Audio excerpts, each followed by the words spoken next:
नमस्कार। आज की इस क्लास में आपका हार्दिक स्वागत करता हूं।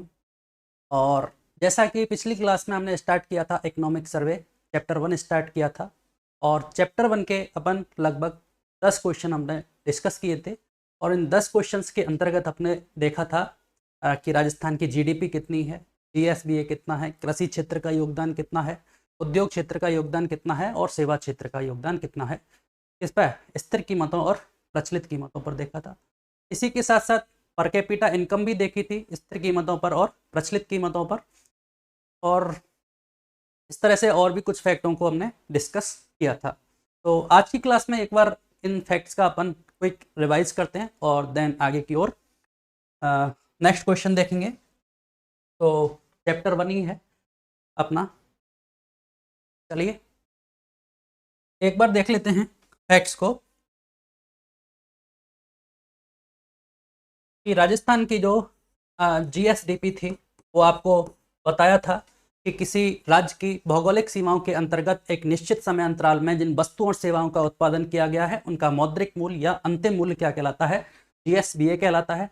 इसको हमने देखा था स्थिर कीमतों पर और प्रचलित कीमतों पर हमने देखा था। तो स्थिर कीमतों पर जो राजस्थान की जीएसडीपी थी वो कितना था, 9.06 लाख करोड़, जिसमें हमें पता है वृद्धि कितनी दर्ज की गई थी, 7.82% की वृद्धि हुई थी लास्ट ईयर की तुलना में। वहीं प्रचलित कीमतों पर बात करें तो प्रचलित कीमतों पर था 17.04 लाख करोड़ राजस्थान की जीएसडीपी, और इसमें जो वृद्धि दर्ज की गई थी 12.02% की वृद्धि दर्ज की गई थी। ठीक है, तो ये सारे फैक्ट हमें याद रखने हैं। ये बात रही जीएसडीपी की। फिर बात की थी हमने जीएसबीए की। ठीक है, जीएसबीए में क्या था, जीएसबीए भी जो इकोनॉमी है उसको मेजर करने का एक तरीका था जिसमें अपन जो मध्यवर्ती लागत होती थी उसको घटा देते थे। और हमने एग्जाम्पल लिया था एक ब्रेड का, जैसे एक ब्रेड के पैकेट की जो मार्केट प्राइस है 20 रुपये है और उसमें जो हमारी लागत आई थी वो लगभग 14 रुपये अगर लागत आई है तो जो जीएसबीए होगा वो हमारा क्या क्या होगा, 6 रुपये होगा। तो इसके साथ ही इसको 3 क्षेत्रों में डिवाइड किया गया है जो कि हमें पता है, कृषि क्षेत्र, दूसरा उद्योग क्षेत्र और तीसरा है हमारा सेवा क्षेत्र। क्लियर। और इनका हमने स्थिर कीमतों पर और प्रचलित कीमतों पर योगदान देखा था, साथ में इनमें कितनी वृद्धि हुई है वो भी हमने डिस्कस किया था। तो एक बार फिर से टेबल को अपन रिवाइज करते हैं स्थिर कीमतों पर। तो स्थिर कीमतों पर कृषि क्षेत्र का योगदान कितना था, 26 पॉइंट कितना 54%, उद्योग क्षेत्र का 28.39%, वहीं सेवा क्षेत्र का 45.07% योगदान था। प्रचलित कीमतों पर बात करें, प्रचलित कीमतों पर 26.54 है तो ये 26.92% का योगदान था। वहीं इसका 27.16% योगदान था और सेवा क्षेत्र का जो योगदान था वो आपके है 45.92%। ठीक है, ये आंकड़े हम देख चुके थे। वहीं इनमें वृद्धि दर की बात करें, कितनी वृद्धि हुई है स्थिर कीमतों पर, तो हमने याद किया था इसमें 5% की वृद्धि हुई है, उद्योग क्षेत्र में भी 5% की वृद्धि हुई है और सेवा क्षेत्र में वृद्धि हुई है 7% की। ठीक है, नेक्स्ट बात करते हैं प्रचलित कीमतों पर। वृद्धि की बात की जाए तो इसमें 11% की वृद्धि कृषि क्षेत्र में, उद्योग क्षेत्र में आपके 7% की वृद्धि और सेवा क्षेत्र में 12% की वृद्धि दर्ज की गई थी। ये आंकड़े हमने कल याद किए थे। ठीक है, थोड़ा सा और आगे चलते हैं। अब बात करते हैं पर कैपिटा इनकम की। बात की थी राजस्थान की पर कैपिटा इनकम कितनी थी स्थिर कीमतों पर, पर कैपिटा इनकम स्थिर कीमतों पर 96,638 रुपए थी। ठीक है, ये आंकड़ा हमने याद कर रखा है। दूसरी बात करें प्रचलित कीमतों पर,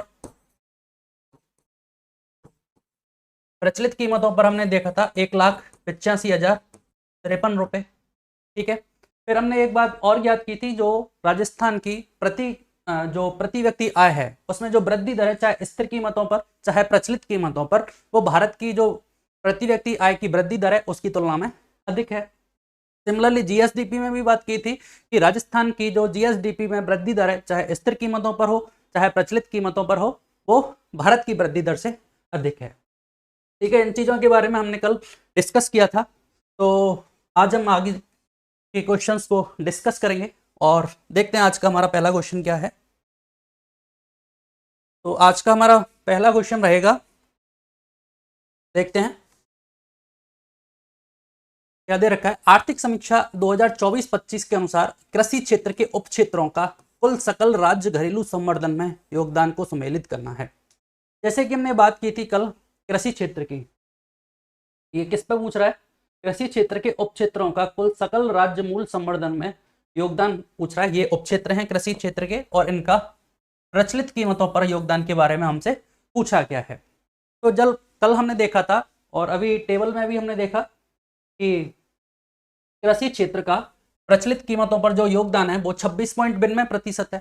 ठीक है, अगर ये 26.92% है तो इसके सेक्टर्स हैं, कृषि क्षेत्र के सेक्टर्स हैं कौन से, पशुधन, फसल, वानिकी और मत्स्य पालन। इसके 4 सेक्टर्स हैं। ठीक है, इनके नाम याद रखने होंगे, पशुधन, फसल, वानिकी और मत्स्य पालन। और हमें यह बताना है कि कौन से क्षेत्र का योगदान कितना प्रतिशत रहा है। ठीक है, तो यहां से याद करते हैं। ठीक है, तो जो पशुधन क्षेत्र है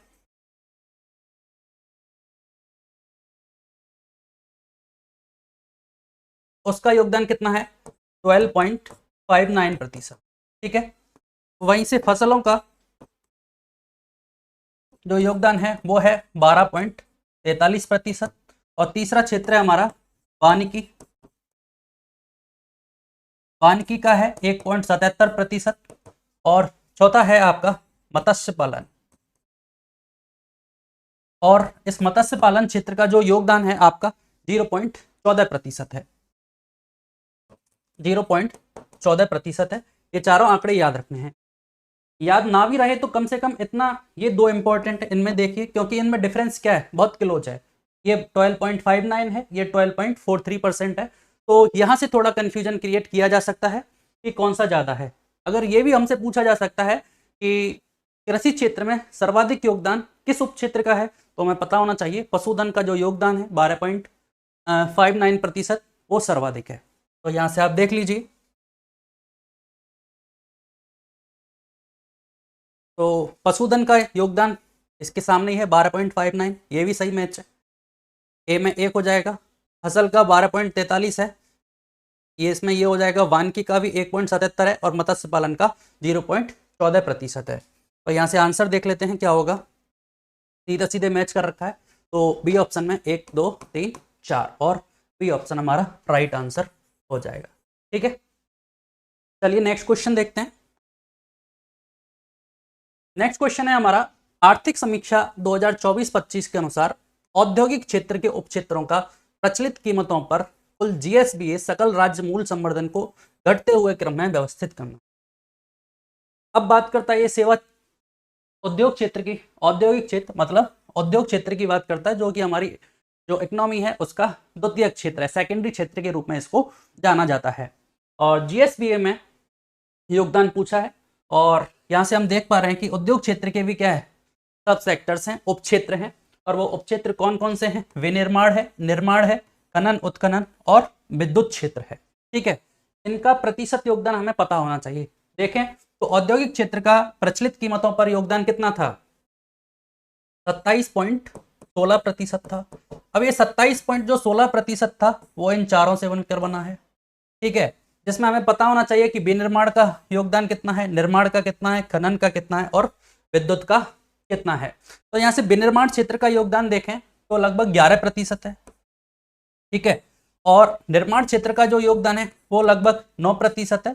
खनन और विद्युत की बात करें तो खनन क्षेत्र का 3% और विद्युत क्षेत्र का लगभग 2% है। और इन चारों को मिलाकर जब देखते हैं तो ये आंकड़ा परसेंटेज के पॉइंट के बाद की वैल्यू अपन ने याद नहीं की है और ये आंकड़ा बैठता है 27.16%। तो कुछ लोगों को तो यहीं पे कंफ्यूजन होता है कि विनिर्माण और निर्माण क्या है। तो समझे थोड़ा सा, ये जो विनिर्माण है वो मैन्युफैक्चरिंग होता है और इंग्लिश पे थोड़ा क्लियर हो जाता है, निर्माण होता है कंस्ट्रक्शन। जैसे अपन बात करते हैं कंस्ट्रक्शन चल रहा है तो अपन ने सुना होगा जैसे किसी ब्रिज का कंस्ट्रक्शन हो रहा है, सड़क का निर्माण हो रहा है, ठीक है, किसी बिल्डिंग का निर्माण हो रहा है। तो उसके लिए हमें यूज किया जाता है कंस्ट्रक्शन शब्द, वो होता है निर्माण। जबकि विनिर्माण मैन्युफैक्चरिंग यूनिट, जैसे अपन बात करते हैं कार की मैन्युफैक्चरिंग यूनिट है, मोबाइल की मैन्युफैक्चरिंग यूनिट है, तो ये सारी चीजें किस में आती हैं, वो विनिर्माण में आती हैं, विनिर्मित वस्तुएं कहलाती हैं। और ये तो क्लियर है, खनन और विद्युत। ठीक है, तो थोड़ा सा याद रखेंगे, सर्वाधिक जो योगदान है वो विनिर्माण का है, सेकंड नंबर पर आता है निर्माण क्षेत्र, और तीसरे नंबर पर खनन, और फोर्थ पोजीशन पर आता है विद्युत।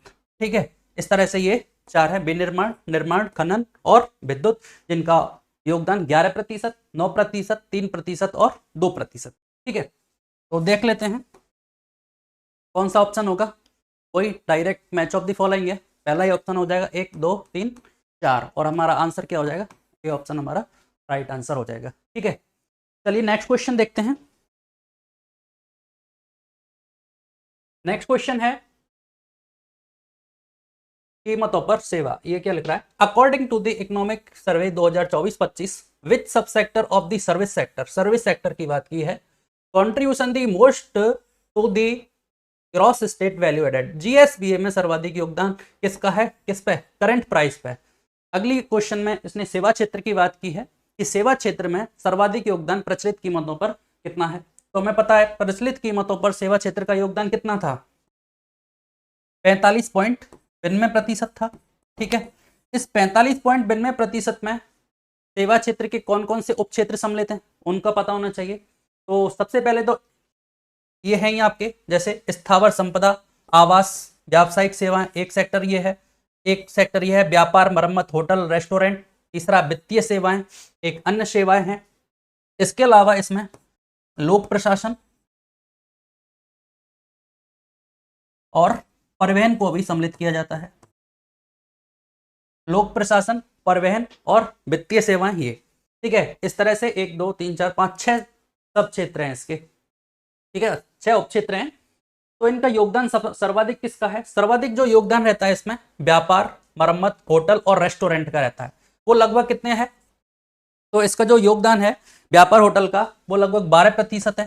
ठीक है, और दूसरा सर्वाधिक योगदान इसका है स्थावर संपदा, आवास और व्यवसाय का, जो कि 10% है। मुख्यतः सबसे ज्यादा योगदान वाले ये दो ही क्षेत्र हैं, व्यापार, मरम्मत, होटल, रेस्टोरेंट 12%, स्थावर संपदा, आवास और व्यवसाय जो है इसका 10% योगदान है। तीसरे नंबर पर अन्य सेवाओं का योगदान सर्वाधिक ज्यादा रह जाता है, जो कि 9% है। इसके बाद इसमें वित्तीय सेवाएं हैं, परिवहन है और लोक प्रशासन का। इतना याद करने की आवश्यकता नहीं है अपने को।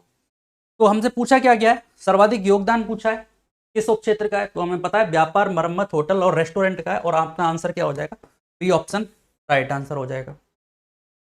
क्वेश्चन ये भी पूछा जा सकता है अपन से कि निम्नलिखित में से कौन सा उप क्षेत्र सेवा क्षेत्र में सम्मिलित नहीं है, तो इसलिए हमें ये नाम पता होना चाहिए। पहला व्यापार, मरम्मत, होटल वाला है, दूसरा स्थावर संपदा है, तीसरा एक वित्तीय सेवा है, लोक प्रशासन है, परिवहन है और अन्य सेवाएं करके इसमें सम्मिलित हैं। ठीक है, तो अपना यहां से आंसर तो क्या हो गया, सर्वाधिक योगदान व्यापार, मरम्मत, होटल और रेस्टोरेंट वाला है, होटलों का योगदान सर्वाधिक है। क्लियर, नेक्स्ट क्वेश्चन देखते हैं। औद्योगिक श्रमिकों हेतु CPI-IW श्रम ब्यूरो शिमला द्वारा जारी किया जाता है। औद्योगिक श्रमिकों को हेतु श्रम ब्यूरो शिमला द्वारा जारी किया जाता है। CPI-IW for industrial workers are released by labour bureau Shimla और इट्स बेस ईयर के बारे में बात की गई है। ये है क्या है, औद्योगिक श्रमिकों हो तो CPI और क्या है, तो सबसे पहले हमें जानना होगा ये मूल्य सांख्यिकी है। ठीक है, इस मूल्य सांख्यिकी के बारे में हमें जानना होगा क्या है और क्यों इसका यूज किया जाता है। ठीक है, क्योंकि हमने देखा कि जिन वस्तुओं और कीमतों का उत्पादन किया जा रहा है उनकी कीमतों में क्या होता है, फ्लक्चुएशन होता है, समय के साथ साथ कीमतें बढ़ती हैं। लेकिन कई बार अपन देखते हैं कि कुछ वस्तुओं की कीमतों में बहुत ज़्यादा वृद्धि हो जाती है अचानक से। उसके कोई पॉलिटिकल रीजन्स हो सकते हैं, सामाजिक रीजन हो सकता है, आर्थिक रीजन हो सकता है, और कभी किसी वस्तुओं की कीमतों में एकदम गिरावट आ जाती है।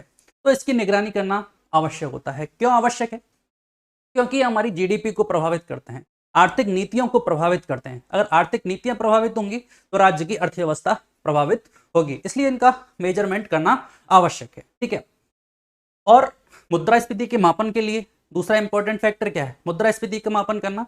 तो इसके लिए इस मूल्य सांख्यिकी का प्रयोग किया जाता है। तो इसमें दो प्रकार के जो सूचकांक थे उनका प्रयोग किया जाता है, जिसमें पहला है अपना थोक मूल्य सूचकांक, ठीक है, और दूसरा है उपभोक्ता मूल्य सूचकांक। अब बात की गई हमसे क्वेश्चन में किसके बारे में, औद्योगिक श्रमिकों हेतु, ठीक है, सीपीआई की बात की गई है, उपभोक्ता मूल्य सूचकांक। इसको सीपीआई कंज्यूमर प्राइस इंडेक्स बोला जाता है, इसको बोला जाता है डब्ल्यूपीआई होलसेल प्राइस इंडेक्स। तो सबसे पहले डब्ल्यूपीआई के बारे में बात करें, होलसेल प्राइस इंडेक्स क्या है। तो होलसेल मतलब व्यापक स्तर पर, थोक व्यापारी होता है एक रिटेलर्स होते हैं ना, तो जो थोक व्यापारी के स्तर पर, व्यापक स्तर पर जो कीमतों में परिवर्तन होता है उनका मेजरमेंट किया जाता है थोक मूल्य सूचकांक से। वहीं जो उपभोक्ता के द्वारा उपभोग की जा रही वस्तुएं हैं, उपभोक्ता के स्तर पर जो कीमतों में उतार चढ़ाव है तब मेजर किया जाता है, उसको उपभोक्ता मूल्य सूचकांक कहा जाता है। अब थोड़ा सा इसके बारे में जान लेते हैं, यहीं से पहले क्लियर कर लेते हैं थोक मूल्य सूचकांक को। तो जो इंपॉर्टेंट फैक्ट हैं इसको याद कर लेते हैं, थोक मूल्य सूचकांक क्या है। ठीक है, तो पहली बात हमने ये क्लियर की कि व्यापक स्तर पर जो कीमतों में परिवर्तन हो रहा है, उतार चढ़ाव है, उसको मेजर किया जाता है थोक मूल्य सूचकांक से। फिर कैसे किया जाता है, तो इसका एक आधार वर्ष डिसाइड कर रखा है। इसका जो आधार वर्ष है वो कितना है, 1999 और 2000 है। इसका आधार वर्ष 1999 2000 है, जिसके आधार पर हमें मेजर किया जाता है। ठीक है, फिर बात करते हैं कौन मेजर करता है इसको, आर्थिक और एवं सांख्यिकी निदेशालय के द्वारा इसको मेजर किया जाता है। ठीक है, तीसरी इंपॉर्टेंट बात, दो बातें थी, एक तो वस्तुएं थी और एक सेवाएं थी। तो इसमें केवल वस्तुओं को सम्मिलित किया जाता है, केवल वस्तुओं को सम्मिलित किया जाता है। इंपॉर्टेंट बात यह है कि इसमें जो सेवा क्षेत्र है उसको सम्मिलित नहीं किया जाता, सेवाओं को सम्मिलित नहीं किया जाता। इस बात को हमें स्पेशल रूप से ध्यान रखना होगा। इसका आधार वर्ष 1999 2000 है। आर्थिक एवं सांख्यिकी निदेशालय द्वारा इसका मेजर किया जाता है। केवल वस्तुओं को सम्मिलित किया जाता है, सेवाओं को सम्मिलित नहीं किया जाता। आगे देखते हैं, जो वस्तुएं हैं, जिन वस्तुओं को इसमें सम्मिलित किया जाता है उनकी संख्या है, कुल कितनी वस्तुएं हैं, कुल 154 वस्तुओं को सम्मिलित किया गया है इसमें। अब जो 154 वस्तुएं हैं इनको 3 भागों में बांटा गया है। पहला है प्राथमिक वस्तुएं, दूसरा है विनिर्मित वस्तुएं,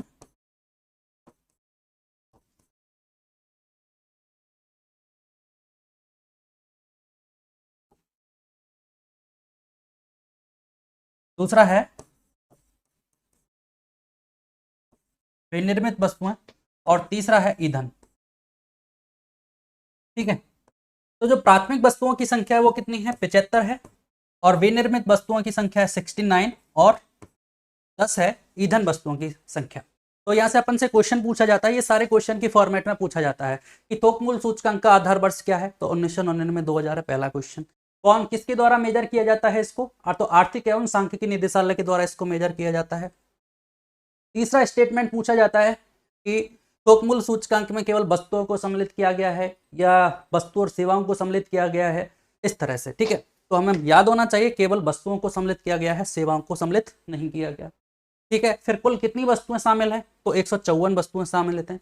154 में प्राथमिक, विनिर्मित और ईंधन वस्तुएं हैं, जिसमें प्राथमिक वस्तुओं की संख्या पूछी जा सकती है 75 है, विनिर्मित वस्तुओं की संख्या 69 है और ईंधन की 10 है। ठीक है, अब इन वस्तुओं की संख्याओं के आधार पर इनका भारांश तय किया गया है, भारांश, ये भी हमें याद रखना होगा। ठीक है, भारांश। अब आप देख रहे हैं कि प्राथमिक जो क्षेत्र है उसकी वस्तुएं हैं 75, तो क्या इसका भारांश अधिक होगा, नहीं। भारांश का निर्धारण किस तरह से किया जाता है, भारांश का निर्धारण किया जाता है इन वस्तुओं की महत्वता के आधार पर। जिस वस्तु का जितना अधिक महत्व है उसका भारांश अधिक होगा। यहाँ से हम कह सकते हैं कि जो सर्वाधिक अधिक भारांश है वो विनिर्मित वस्तुओं का है और लगभग कितने प्रतिशत है, वो लगभग 49% है। ठीक है, वहीं प्राथमिक वस्तुओं का जो भारांश है वो है आपके लगभग 33% और रिमेनिंग ईंधन जो वस्तु है इनका भारांश है 16%। यहाँ से क्लियर है, प्राथमिक वस्तुओं की संख्या 75 सर्वाधिक है लेकिन भारांश इसका सर्वाधिक नहीं है क्योंकि इनका महत्व थोड़ा कम है। विनिर्मित वस्तुओं का इंपॉर्टेंस ज्यादा है, भले ही नंबर इनका 69 है लेकिन इनका भारांश सर्वाधिक कितना है, 49%। ठीक है, तो ये हमने बात की थोक मूल्य सूचकांक के बारे में। फिर और बात कर लेते हैं, अगली बात उपभोक्ता मूल्य सूचकांक के बारे में।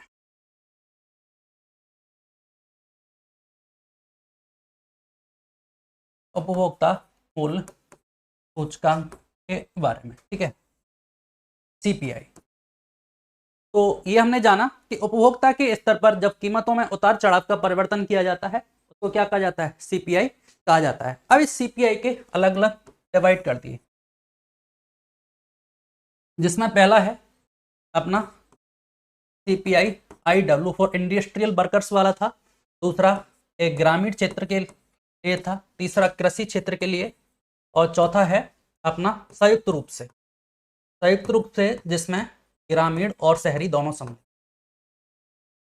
ठीक है, यहां से इनकी जो आधार वर्ष हैं वो अलग अलग हैं, इनको मेजर कौन करता है वो अलग अलग हैं, तो हमें इनके बारे में जानना होगा। जैसे कि हमसे क्वेश्चन के में पूछा गया था, क्वेश्चन में क्या पूछा था, सीपीआई आईडब्ल्यू के बारे में पूछा था। तो सीपीआई आईडब्ल्यू को मेजर कौन करता है, इसका जो मेजर किया जाता है ये श्रम ब्यूरो चंडीगढ़ के द्वारा मेजर किया जाता है। ठीक है, और श्रम ब्यूरो चंडीगढ़ के द्वारा मेजर किया जाता है। इसका आधार वर्ष कितना है, इसका आधार वर्ष है 2016, ये हमें याद रखना होगा। अब सीपीआई आईडब्ल्यू है क्या, मतलब एक्चुअली इसमें क्या हो रहा है, जो इंडस्ट्रियल सेक्टर के जो मजदूर हैं, है ना, जैसे कोई बंदरगाह पे काम कर रहा है, कोई रेलवे में काम कर रहा है, उनके द्वारा जो उपभोग की जा रही वस्तु और सेवाएं हैं उनके मूल्य में परिवर्तन को देखा जाता है। ठीक है, तो ये सीपीआई आईडब्ल्यू रहा, श्रम ब्यूरो चंडीगढ़ के द्वारा इसका मेजर किया जाता है, आधार वर्ष जिसका 2016 है। इसका इंपॉर्टेंस क्या है, सीपीआई आईडब्ल्यू का उपयोग सरकार के द्वारा जो महंगाई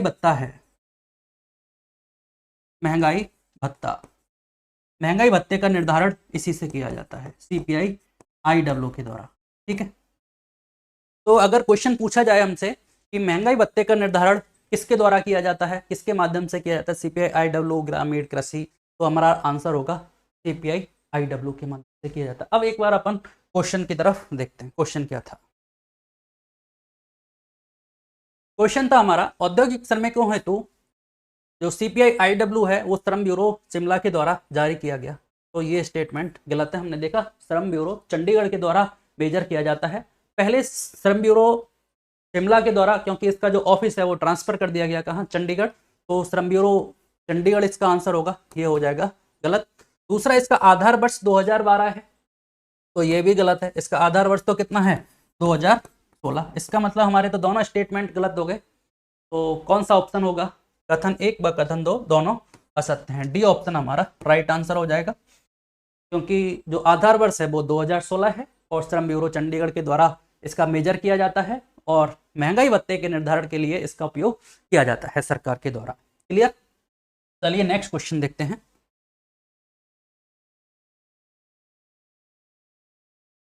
उपभोक्ता सूचकांक मूल्य सूचकांक के संदर्भ में सत्य कथन की पहचान करनी है। इसके अंतर्गत वस्तुओं और सेवाओं को सम्मिलित किया जाता है, बात कर चुके हैं। उपभोक्ता मूल्य सूचकांक के अंतर्गत वस्तुओं और सेवाओं दोनों को सम्मिलित किया जाता है, लेकिन थोक मूल्य सूचकांक था उसमें केवल वस्तुओं को सम्मिलित किया जाता है, तो ये स्टेटमेंट अपना राइट है। यह सूचकांक प्रत्येक उपभोक्ता के लिए कीमत स्तर में होने वाले उतार चढ़ाव को दर्शाता है। यस, उपभोक्ता के नाम इसका क्या है, उपभोक्ता मूल्य सूचकांक है। यहाँ से क्लियर है कि उपभोक्ता के स्तर पर जो मूल्यों में परिवर्तन हो रहा है उसको मेजर करता है, और वही इसने कहा है। इसका मतलब ये स्टेटमेंट भी सही है, पहला सही है, दूसरा सही है। अगला स्टेटमेंट क्या दे रखा है ग्रामीण, शहरी और संयुक्त हेतु सीपीआई को श्रम ब्यूरो चंडीगढ़ द्वारा जारी किया जाता है। तो ये गलत है। अपन ने देखा था, यहाँ से आप देख लीजिए इसके बारे में कि जो संयुक्त रूप से है ग्रामीण शहरी है, इसका आधार वर्ष कितना है। ठीक है, इसका जो आधार वर्ष है वो है 2012। ठीक है, और इसको राष्ट्रीय सांख्यिकी कार्यालय द्वारा मेजर किया जाता है। आधार वर्ष इसका 2012 है, राष्ट्रीय सांख्यिकी कार्यालय के द्वारा इसको मेजर किया जाता है। ठीक है, तो आप देख लीजिए यहाँ से क्वेश्चन में क्या दे रखा था कि ग्रामीण, शहरी एवं संयुक्त हेतु सीपीआई को श्रम ब्यूरो चंडीगढ़ के द्वारा जारी किया जाता है। तो ये ऑप्शन हमारा गलत हो गया, क्योंकि राष्ट्रीय सांख्यिकी निदेशालय के द्वारा, कार्यालय के द्वारा इसको मेजर किया जाता है। तो पहला और दूसरा स्टेटमेंट सही है, और पूछा गया सत्य कथन की बात की है, पहला और दूसरा सही है, इसका मतलब ये ऑप्शन हमारा राइट आंसर हो जाएगा। ठीक है, चलो आगे देखते हैं। नेक्स्ट क्वेश्चन है हमारा आर्थिक समीक्षा 2024-25 के अनुसार। 1 मिनट के लिए इस क्वेश्चन को होल्ड करते हैं, नेक्स्ट क्वेश्चन देखते हैं कि वर्ष 2024-25 में राजस्थान का थोक मूल्य सूचकांक 387.90 हो गया है, और थोक मूल्य सूचकांक में केवल वस्तुओं को सम्मिलित किया जाता है। सही बात है, थोक मूल्य सूचकांक में केवल वस्तुओं को सम्मिलित किया जाता है, और इसका उद्देश्य क्या है, थोक स्तर पर मुद्रास्फीति का मापन करना। ये बात भी सही है, थोक स्तर पर मेजरमेंट कर रहा है, केवल वस्तुओं को सम्मिलित किया जा रहा है, और थोक मूल्य पर ही मुद्रास्फीति का मापन किया जाएगा। तो दूसरा और तीसरा स्टेटमेंट तो हमारा सही है। बात की जाए पहले स्टेटमेंट के बारे में कि वर्ष 2024 में राजस्थान का थोक मूल्य सूचकांक 387.90 हो गया है, ये स्टेटमेंट गलत है। क्यों गलत है? क्योंकि जो राजस्थान का थोक मूल्य सूचकांक है वो कितना है, ये 394 है। ये 387.90 था, वो लास्ट ईयर था 2023-24 में। ठीक है, 2023 में, जो कि 2024 में बढ़कर कितना हो गया, 394 पॉइंट समथिंग हो गया है ना। थोड़ा सा पॉइंट के बाद की वैल्यू को एक बार रिवाइज करेंगे तो 387 था, और 387 से 394 हो गया है। तो ये स्टेटमेंट अपना गलत है। हमें याद रखना है राजस्थान का उपभोग जो थोक मूल्य सूचकांक है वो कितना है, एक बार इस वैल्यू को थोड़ा सा देख लेते हैं। ये है 394.68। ठीक है, 394.68 है, यहाँ से याद रखना होगा 394.68 राजस्थान का थोक मूल्य सूचकांक फॉर 2024 के लिए। ठीक, तो पहला स्टेटमेंट गलत, दूसरा और तीसरा सही है। सत्य कथन हमें बताना है, तो दूसरा और तीसरा मतलब ये ऑप्शन हमारा राइट आंसर हो जाए। क्लियर? चलिए नेक्स्ट क्वेश्चन। निम्नलिखित में से असत्य कथन की पहचान करनी है। पहले क्वेश्चन में समझना होगा, असत्य कथन बताना है, फिर बताना है कि थोक मूल्य सूचकांक का आधार वर्ष 1999-2000 है। बात कर चुके हैं, थोक मूल्य सूचकांक का आधार वर्ष 1999-2000 है, राइट आंसर।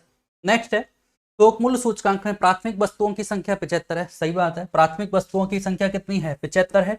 वहीं विनिर्मित वस्तुओं की संख्या कितनी थी, 69 थी। और तीसरा थी हमारा ईंधन वस्तुएं, जिनकी संख्या 10 थी। और यहाँ से भारांश की भी बात की थी कि देखो इसमें विनिर्मित उत्पादों का भारांश 49.85% है। सही बात है, विनिर्मित वस्तुओं का जो हमने देखा था भारांश वो 49% देखा था। वहीं प्राथमिक वस्तुओं का भारांश 33% देखा था, और जो ईंधन वस्तुएं थी उनका 16% था। तो यहाँ से क्या विनिर्मित वस्तुओं का जो भारांश है वो 49% सर्वाधिक है। क्लियर?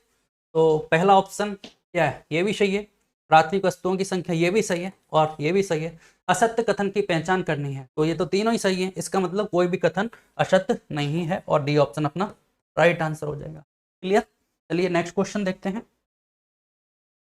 आर्थिक समीक्षा 2024-25 के अनुसार राज्य स्तरीय थोक मूल्य खाद्य सूचकांक 2024 में बढ़कर कितना हो गया है।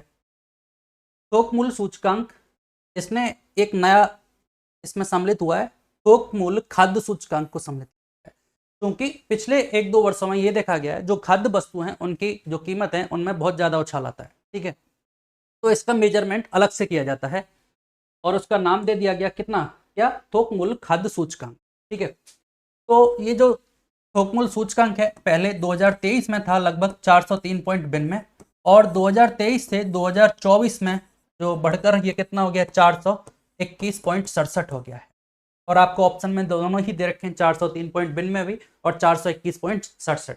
तो 421.67 है वो 2024 का है और ये 2023 में था। ठीक है, तो याद रखना है डायरेक्ट कि राजस्थान का खाद्य जो मूल्य सूचकांक है वो कितना है 421.67 है। अब इसका मेजर कैसे किया जाता है कि जो थोक मूल्य सूचकांक में वस्तुओं की संख्या थी, प्राथमिक द्वितीयक, प्राथमिक वस्तु, विनिर्मित वस्तु और कौन सी ईंधन वाली, तो प्राथमिक और जो विनिर्मित वस्तुओं में जो खाद्य वस्तुएं थी उनको अलग से निकाल लिया गया और वहां से इसका मेजरमेंट किया जाता है और इस तरह से ये 2024 के लिए कितना है 421.67 है। ठीक है, चलिए नेक्स्ट क्वेश्चन देखते हैं कि कृषि श्रमिकों के लिए जो उपभोक्ता मूल्य सूचकांक का आधार वर्ष है वो 1986-87 है और यह श्रम ब्यूरो चंडीगढ़ द्वारा जारी किया जाता है। ठीक है, तो हमने दो बातें तो देख ली थी, सीपीआई आईडब्ल्यू और जो संयुक्त रूप से था वो देख चुके थे, बचे दो अपने कौन कौन से, कृषि क्षेत्र और ग्रामीण वाला। ठीक है, अब इन दोनों के लिए जो आधार वर्ष है वो कितना है 1986-87 है। ठीक है, और वहीं इसको मेजर किसके द्वारा किया जाता है, श्रम ब्यूरो चंडीगढ़ के द्वारा इसको मेजर किया जाता है। ठीक है, सीपीआई आईडब्ल्यू किसके द्वारा मेजर किया जा रहा था, श्रम ब्यूरो चंडीगढ़ के लिए, उसका आधार वर्ष 2016 था, जबकि जो संयुक्त रूप से था उसका आधार वर्ष 2012 और राष्ट्रीय सांख्यिकी कार्यालय के द्वारा उसको मेजर किया जा रहा था। तो यहाँ से आप देख लीजिए श्रम ब्यूरो चंडीगढ़ के द्वारा इसको मेजर किया जाता है और इसके लिए जो आधार वर्ष है 1986-87 है। इसका मतलब हमारे दोनों क्वेश्चन कथन सत्य हैं, मतलब कथन 1 व कथन 2 दोनों सत्य हैं और सी ऑप्शन हमारा राइट आंसर हो जाएगा। ठीक है, तो चलिए एक क्वेश्चन हमारा रिमेनिंग था ये कि सकल स्थायी पूंजी निर्माण में सर्वाधिक योगदान, पूंजी निर्माण में सार्वजनिक क्षेत्र का योगदान कितने प्रतिशत है। क्योंकि हमारी जो पूंजी निर्माण है, contribution of public sector in gross fixed capital formation, capital formation में निजी क्षेत्र का और सार्वजनिक क्षेत्र का योगदान कितना प्रतिशत है। तो जो आपके सार्वजनिक क्षेत्र का योगदान है वो आपके कितना है 21.73% है। ठीक है, 21.73% सार्वजनिक क्षेत्र का है और 78.27% निजी क्षेत्र का योगदान है। यहां से बहुत सिंपल दो आंकड़े याद रखने हैं, निजी क्षेत्र का योगदान और सार्वजनिक क्षेत्र का योगदान। सार्वजनिक क्षेत्र का योगदान केवल 21.73% है और निजी क्षेत्र का योगदान 78.27% है। ठीक है, तो आज की क्लास हम यहीं पे समाप्त करेंगे, अगली क्लास में फिर कुछ क्वेश्चंस के साथ आगे बढ़ेंगे। ठीक है, और इस तरह से पहला चैप्टर और आगे अपन कंटिन्यू करते रहेंगे। ठीक है, ओके, थैंक यू।